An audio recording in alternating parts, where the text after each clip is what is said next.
Bonjour et bienvenue dans cette nouvelle vidéo sur les transformations du plan.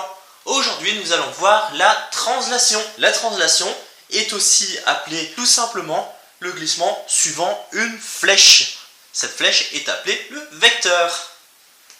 Comme pour les transformations précédentes, commençons par les symboles. Ici nous n'allons pas commencer par un S, mais nous allons commencer par un T comme pour translation. Et en indice, nous mettons aussi l'élément caractéristique. Ici, l'élément caractéristique, c'est notre vecteur. Comme c'est un vecteur, on n'oublie pas la flèche au-dessus des deux lettres. Comme pour les autres transformations, nous mettons ensuite entre parenthèses le nom de la figure que nous allons transformer et en résultat, le nom de son image. Comment transformer une figure grâce à la translation? Très simplement, on commence par tracer des parallèles à notre vecteur passant par chacun des sommets. On reporte ensuite la longueur de notre vecteur depuis chacun des sommets. Cela nous donne nos nouveaux sommets, qu'il ne nous reste plus qu'à relier.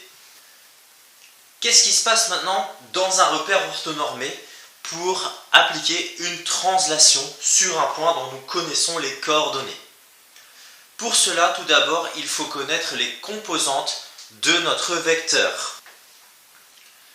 Une fois que l'on connaît les composantes de notre vecteur ainsi que les coordonnées de notre point initial, pour connaître les coordonnées du point image, il suffit d'additionner l'abscisse avec la composante en x et l'ordonnée avec la composante en y. Prenons un exemple. J'ai le point de coordonnées 5, 4 et je vais lui appliquer la translation de vecteurs OP dont les composantes sont 3, moins 2. Il me suffit donc d'additionner l'abscisse avec la composante en x et l'ordonnée avec la composante en y et de calculer le résultat.